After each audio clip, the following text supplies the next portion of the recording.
Hello all. So, I didn't go into work Friday night. I was off Saturday. Didn't go in Sunday. Didn't go into my full-time job on Monday. Went in yesterday and also worked Kohl's last night. I don't know. It was fever, chills, stomach. I don't know what was going on, but it was not fun. But I'm of course out and about, and first of all, something that broke my heart was at Hey Everybody. I could be saying that wrong. She lost her mom. Devastating. My heart breaks for her because that is, see, I'm getting emotional even talking about it. I don't know. My dad wasn't really in the picture. My stepfather raised me.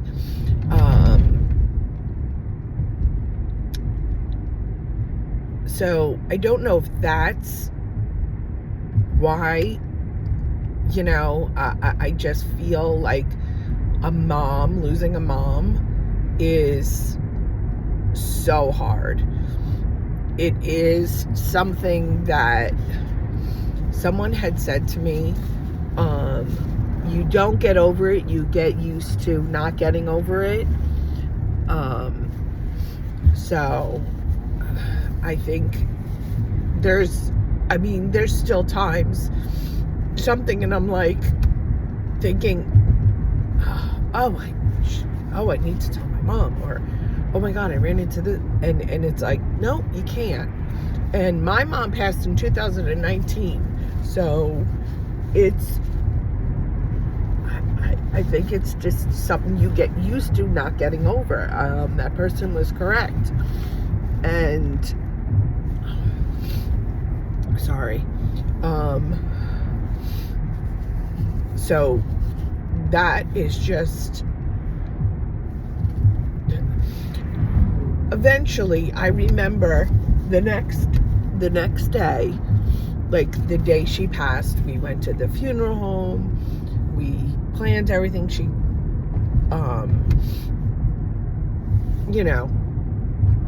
It was, she passed very early in the morning, and then we went to the rehab, and then we went to, we waited till the funeral home opened, and then we made an appointment for like right away that day, and we went in and we made all the arrangements, wrote the obituary, went back to my sister's, wrote the obituary, and it was, it felt like, went to the florist, all that. Then the next day I went into work, and my boss walked in and said, "What are you doing here? Go home." And I said, what am I gonna, because she died on a Thursday, so this was Friday, and I'm like, what am I gonna sit around? And we were waiting for my brother to come the next day. I think the wake was Sunday. I can't even remember. I want to say it was Sunday and the funeral Monday. I just really can't. We had to wait on the Veterans Cemetery to approve it, so that's why I can't remember, because I think we wanted to do it Sunday, Monday, but I don't know if that actually happened, because the Veterans Cemetery says they can only bury so many each day, and they tell you. Anyway, this one anyway, when they will. So, I was like, am I going to sit around crying and whatever? And it was weird because I would go at lunch most days, not every day, to bring her or help her eat or bring her a milkshake, try to keep up her calories. And after work, I would go, and this was horrible, and this is where,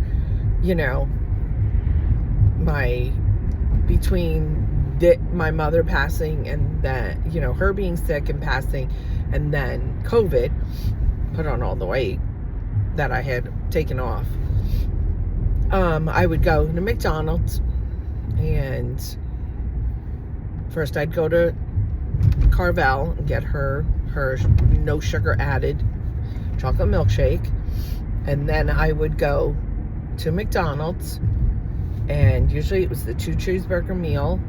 It was cheap, it was fast, and I would literally, it was probably a half a mile from the rehab where she was, and I literally would just scoff down the 2 cheeseburgers, sometimes fish sandwich,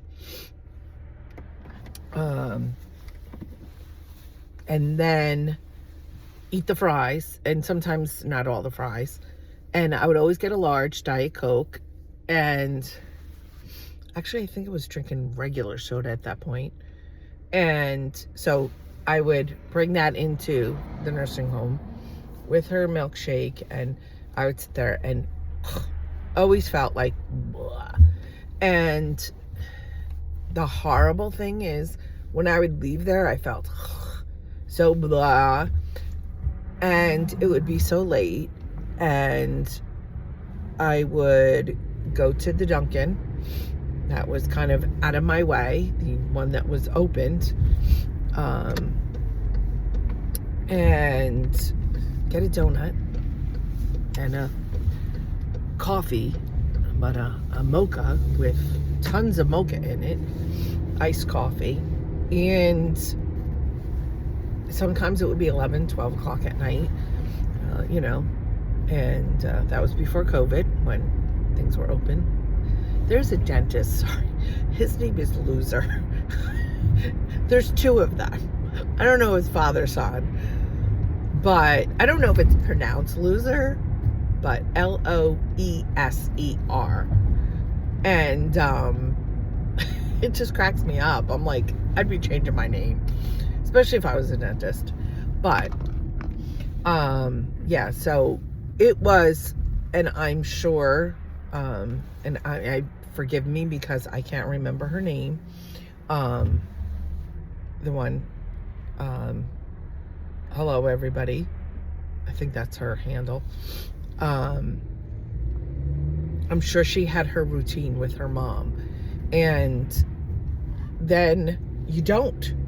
And I was lucky I wasn't living alone like she is.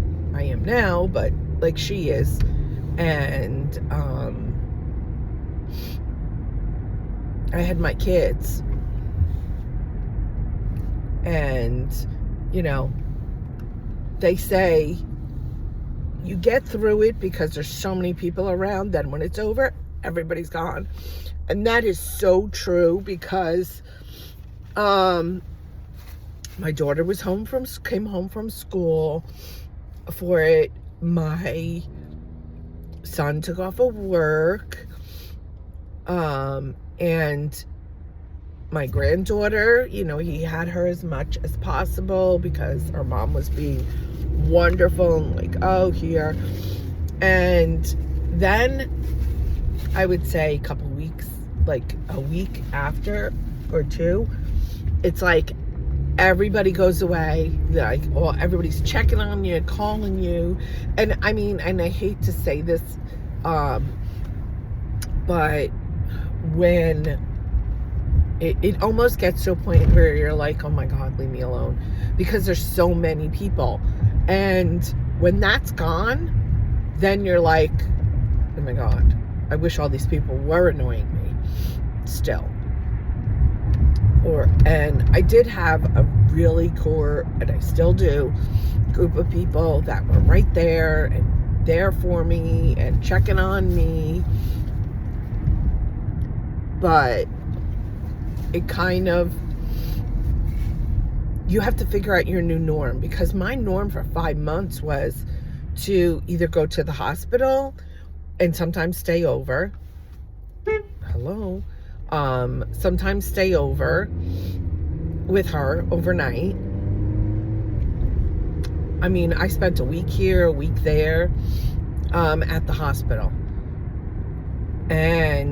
Or going to the hospital after work when she was at a hospital that was further south, like a half hour. If she was at the hospital close to where I lived, be there until they kicked us out. When she'd be in the rehab, they would let us stay as late as possible. We had a schedule. My one sister worked from home a couple of days a week, so she would go to, earlier, because she got done at 3. And then my other sister, I think, got off of work at 4:30. She'd be there by, I think, 4:30. I think she got off at 4, so she'd be there by 4:30. And then I'd get there by the time I got out of work, went and got the Carvel, scoffed down my McDonald's, which was not the best thing. Went to there. It was like 5:30, 20 to 6, maybe quarter to 6. On occasion, if I got out really late from work, 6 o'clock. So we had everyone there. My aunt would go during the day, bring my grandmother sometimes. I can't see. God, I got my own lane here, but I can't see. Yeah, so when that's your routine for 5 months, it's like, okay, now what do I do? What do I do to fill my time? And I kind of went through that when I moved on my own, because I'm like, I go home, cook dinner, for me and the kids, and excuse me, still coughing up crap from whatever this was that I had.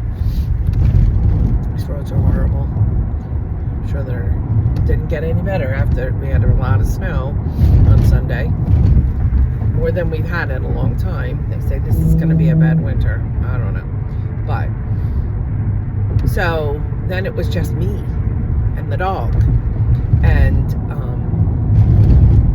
I can tell you, being sick and then working at Kohl's, and I really, I haven't shampooed my rug since I had the girls over, which was October. And I was doing it every month. So I really need to do that. I really need to get that done. And then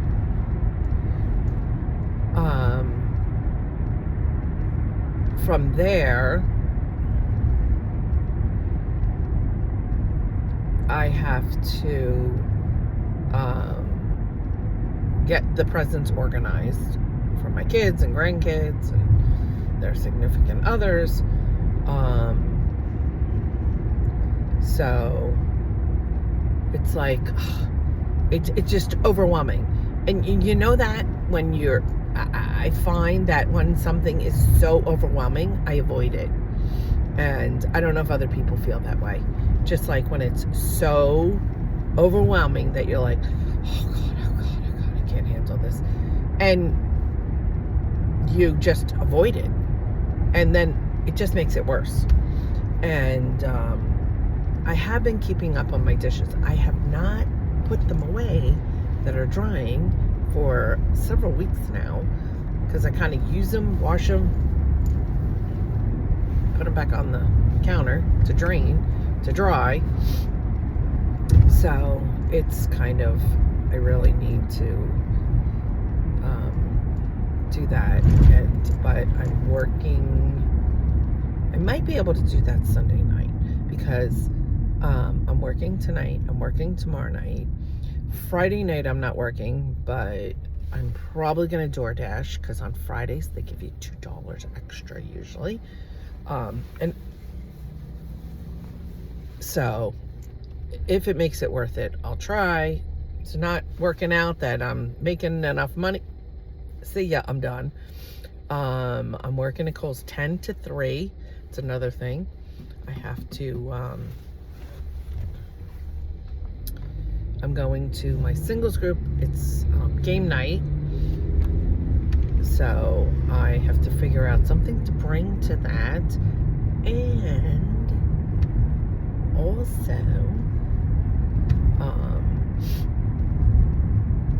to something to bring, which I might order a fruit platter.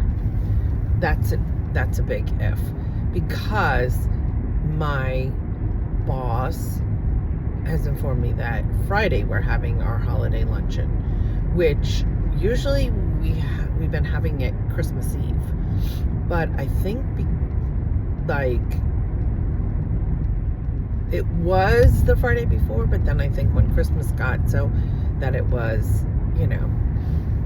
but I think we're back to the Friday before, which is nice, and I hope I get my bonus. If I get my bonus, I will go get a fruit platter. First, I'll order it Friday for Saturday, because then I know there's something healthy for me to eat, and so, and then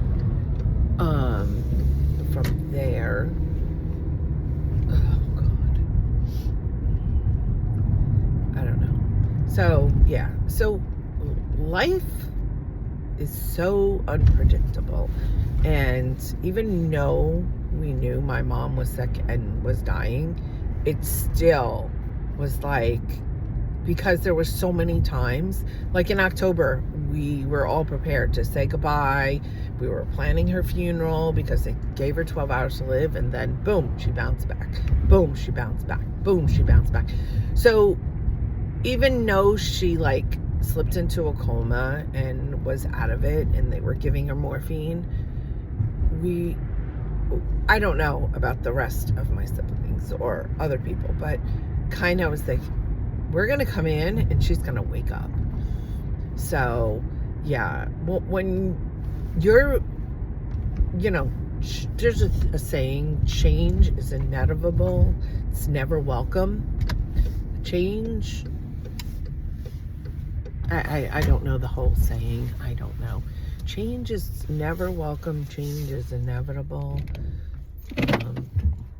Change will happen. I don't know, I can't remember. And I think it was George Washington or Abraham Lincoln that said it. I don't know. One of my old bosses. And I do have it saved in my phone, but I can't get into that. But, all right. So, yes. When our world is rocked, when we lose someone we love dearly, and we have to figure out a new norm, it really sucks. So, again, my heart goes out. I apologize that I can't remember your name, but hey, everybody, just take it one day at a time. That's all I can say. And it doesn't get easier, it gets better, I guess, is the way to put it. You get used to not getting over it. So, all right, talk to you later. Bye.